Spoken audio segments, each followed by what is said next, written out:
ارګ افغان مارکیټ چې موږ ته حواله نشي کونسلګري نه خلاصو.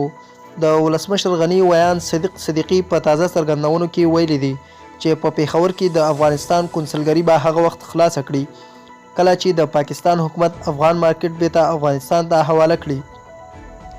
تېره ورځ د پاکستان د بهرنیو چارو وزارت له افغان دولت څخه غوښتنه کړې وه چې د کونسلګرۍ د تړلو په پریکړه دې یو ځل بیا فکر وکړي او خپله کونسلګري دې بیرته خلاصه کړي. د پاکستان د بهرنیو چارو وزارت وایي چې په افغان مارکیټ دوی د سترې محکمې پریکړه عملي کړې ده ځکه د پاکستان سترې محکمې د یو پاکستاني کس په حق کې پریکړه ورکړې ده. خو بلخوا ولسمشرۍ ماڼۍ د پاکستان د دغه غوښتنې په جواب کې وویل چې دوی په پیښور کې خپله کونسلګري هغه وخت خلاصه کړي چې کله افغان مارکیټ دوی ته بیرته حواله شي. د یادولو وړ ده چې په پیښور کې په افغان مارکیټ له کلونو راهیسې یو کس دعوه کړې وه چې تېره ورځ پاکستاني پولیسو په دغه مارکیټ برید وکړ چې په ډیره برخه یې ورته ونړوله او د افغانستان ملي بیرغ یې راکوز او سپکاوی یې ورته وکړ. له هغې وروسته افغانستان په پیښور کې د پاکستان دغه کړنې په غبرګون کې خپله کونسلګري وتړله.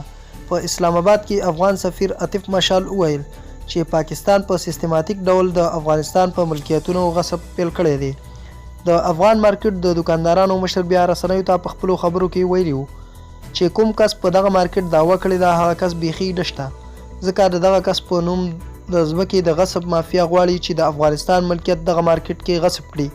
خو افغان حکومت د پاکستان د دغه کړنې په تړاو سخت غبرګون ښکاره کړ او ویل ترڅو پورې چې افغان مارکیټ افغان دولت ته ونه سپارل شي دوی به خپله کونسلګري بیرته خلاصه نه کړي.